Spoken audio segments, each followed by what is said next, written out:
हाँ तो नमस्कार प्यारे बच्चों। एग्जाम का टाइम आ रहा है। आप सभी लोग बहुत सर्च करते हैं कि महोदय बोर्ड परीक्षा में हम लोग पेपर कैसे लिखें और बोर्ड परीक्षा में पेपर लिखते समय किन किन बातों का ध्यान रखें। तो प्यारे बच्चों, आज की वीडियो में हम आपके जो प्रश्न है मन में, इसका मैं एकदम समुचित जवाब दे रहा हूँ। तो आप लोग ध्यान से देखिएगा। मैं 10 गलतियां बताऊंगा, मतलब 9 गलतियां बताऊंगा जो आपको नहीं करनी है, और 10वें में मैंने खुद से लिख कर बताया है कि आपको पेपर कैसे लिखना है।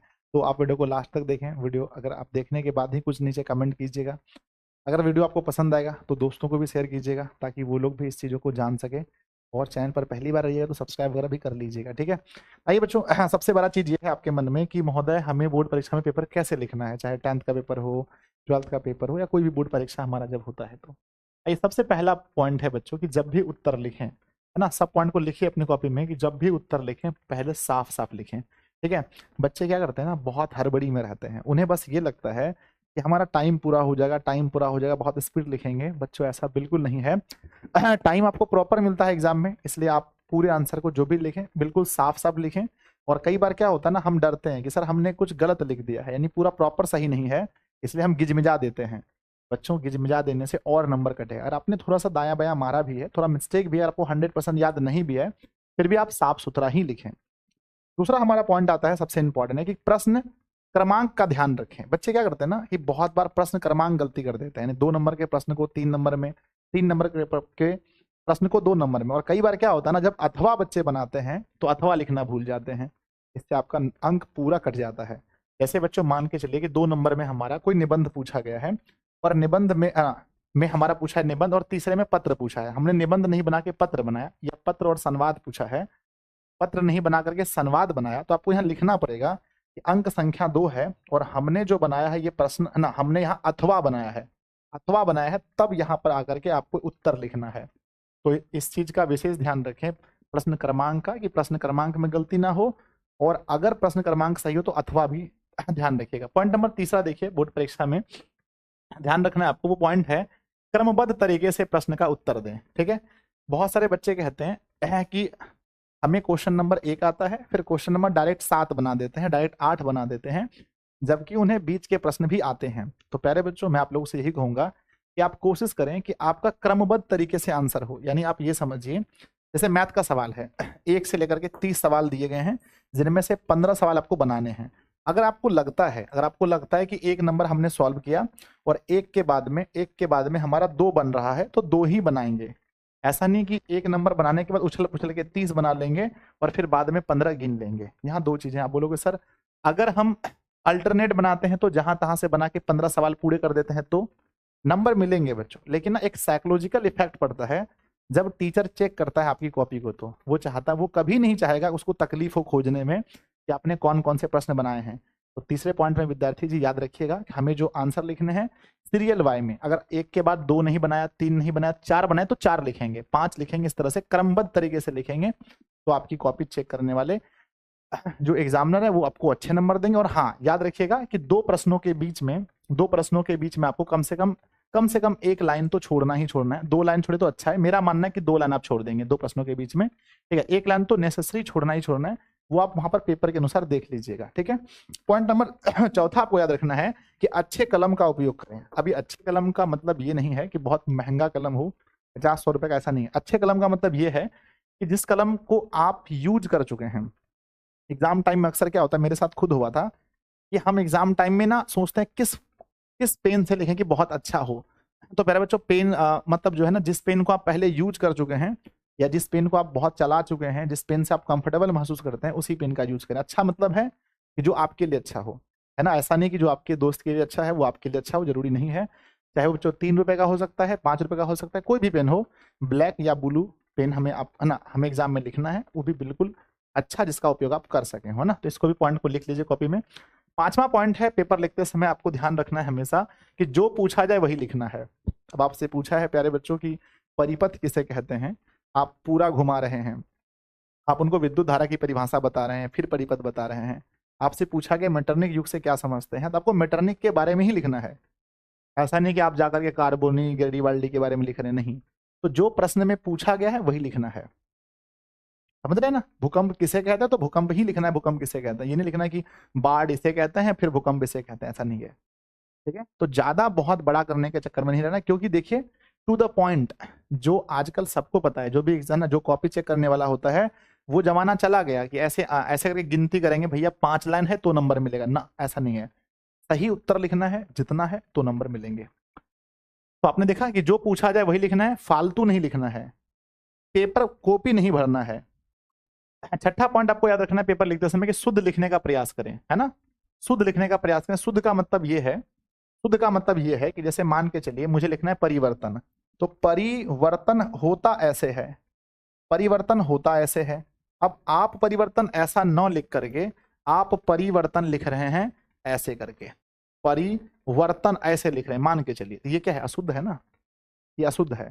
तो पहले आप लिखने का प्रयास करें शुद्ध, जो पूछा गया है शुद्ध लिखने का प्रयास करें, ये बहुत बड़ा इफेक्ट। और खास करके जो पहले 1-2 प्रश्न आप लिखेंगे, प्रश्न संख्या 1 प्रश्न संख्या 2, उस पर तो विशेष ध्यान रखिएगा कि जो स्टार्टिंग में वही प्रश्न लिखिएगा जो आपको 100% आते हैं, और पूरे शुद्ध तरीके से लिखिएगा। ठीक है, तो ये भी एक पॉइंट बन सकता है, स्टार्टिंग में वही प्रश्नों के उत्तर दें जो आपको आते हैं। और अभी तो स्टार्टिंग क्या, अभी तो दोगुने प्रश्न हो गए हैं, तो सभी प्रश्न वही बनाएं जो आपको 100% आते हैं। ठीक है, आइए देखते हैं पॉइंट नंबर 7वां क्या हो सकता है।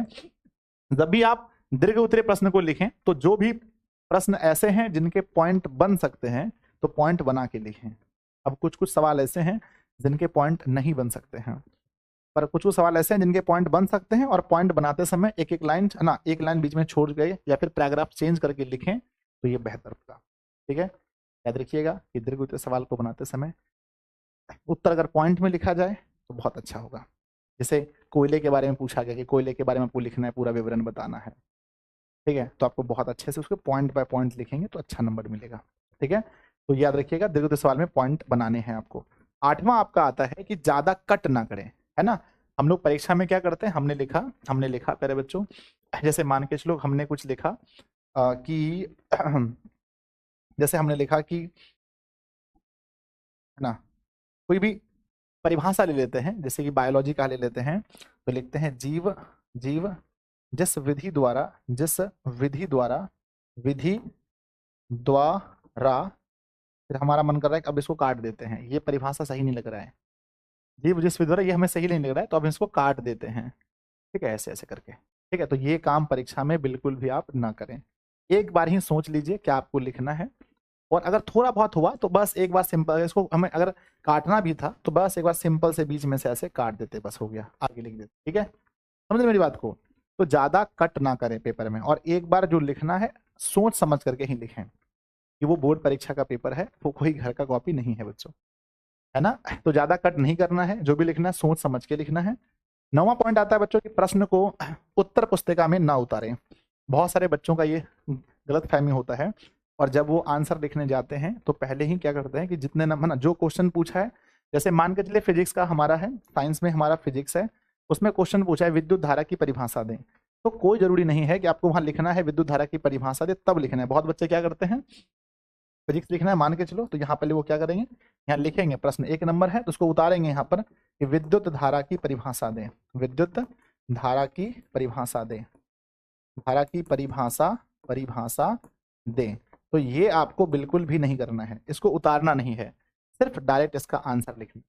तो पहले बच्चों आपने देखा कि किस प्रकार से आपको परीक्षा में वही लिखने हैं जो पूछा जाए, साफ सुथरे लिखने हैं, 1-2 लाइन छोड़ के लिखने हैं, दीर्घ उत्तरीय सवाल को पॉइंट बनाकर लिखने हैं, एक उस पे ना वही पेन का यूज करना है जिसमें आप कंफर्टेबल महसूस करते हो। ठीक है ना, सब कुछ आपने देख लिया, ज्यादा काटना नहीं है। अब चलिए मैं आपको दिखाता हूँ कि एक प्रश्न पूछा जाए तो मुझे कैसे लिखना चाहिए। तो यही सवाल है, विद्युत धारा की परिभाषा दीजिए।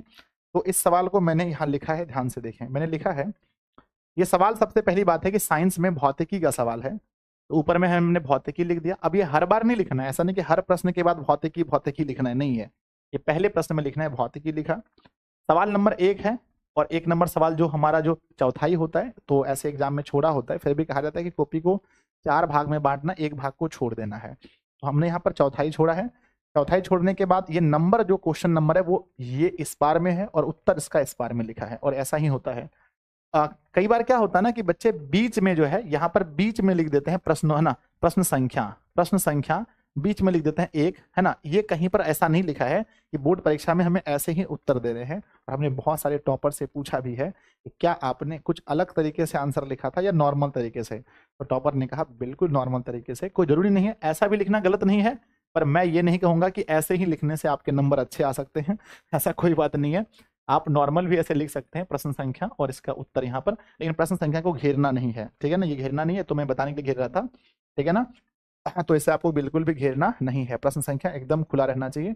जो रोमन में होता है उसको स्पार में लिखते हैं, रोमन के मेन नंबर को स्पार में ही लिखते हैं। उत्तर हमने लिखा है, हमसे पूछा गया था विद्युत धारा की परिभाषा, हमने लिखा है, ध्यान दीजिएगा, आवेश के प्रवाह की दर को विद्युत धारा कहते हैं, धाना, अर्थात विद्युत धारा बराबर आवेश बटा समय, आई बराबर क्यू अपॉन टी। अब ये मन में आप ना सोचें कि सर ये 2 अंक के प्रश्न है तो हमें 40-50 शब्दों में, 60 शब्दों में लिखना है, ऐसा बिल्कुल नहीं है, ठीक है। समय बदल चुका है और जो एग्जामिनर चेक करने वाला है ऐसे उत्तर को देखकर पूरे नंबर देंगे आपको, 2 नंबर। आप अधिक से अधिक यहाँ पर लिख सकते थे कि विद्युत धारा को आई से सूचित करते हैं, इसका ऐसा ही मात्रक एम्पियर होता है। खैर यहाँ पूछा नहीं है वो सब चीज, सिर्फ आपसे पूछा विद्युत धारा की परिभाषा, तो परिभाषा दिया हमने, है कि नहीं है। तो इस प्रकार से आपको कॉपी लिखना है। तो प्यारे बच्चों, हम उम्मीद करते हैं कि आपके फेस में स्माइल होगा, आपके फेस में डर बहुत कम होगा।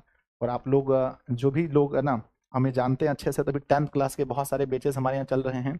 जो भी 10th क्लास के छात्र हैं आपको पता होगा, और आप बिहार बोर्ड के स्टूडेंट हैं, आपके लिए बहुत अच्छा मौका है। हमारा क्रैश कोर्स है, ये एप्लीकेशन दिशा ऑनलाइन क्लासेस ऐप पर ये क्लासेस होती हैं, है ना। दिशा ऑनलाइन क्लासेस पर आपको, है ना, दिशा ऑनलाइन क्लासेस पर बच्चों आपको सारे स्टडी मटेरियल मिलते हैं, है ना, सारे स्टडी मटेरियल मिलते हैं। और प्यारे बच्चों, इसकी फीस मात्र 199 रुपये है। तो जो भी छात्र हमारे सारे नोट्स को लेना चाहते हैं 10th क्लास का, तो आप लोग बहुत अच्छे से 7700879453 पर कॉल करके या direct application Disha on classes जाके पे करके ले सकते हैं। आप लोग मुझे ज़रूर बताइएगा कि इस वीडियो से आपको क्या सीखने को मिला, और अगर कोई मन में डाउट है आपके मन में, वो भी आप लोग मुझसे पूछ सकते हैं। हम उम्मीद करते हैं कि आप लोग बहुत अच्छा फील कर रहे होंगे और ये वीडियो आपके लिए बहुत लाभदायक होगा। धन्यवाद बच्चों, कमेंट जरूर कीजिएगा।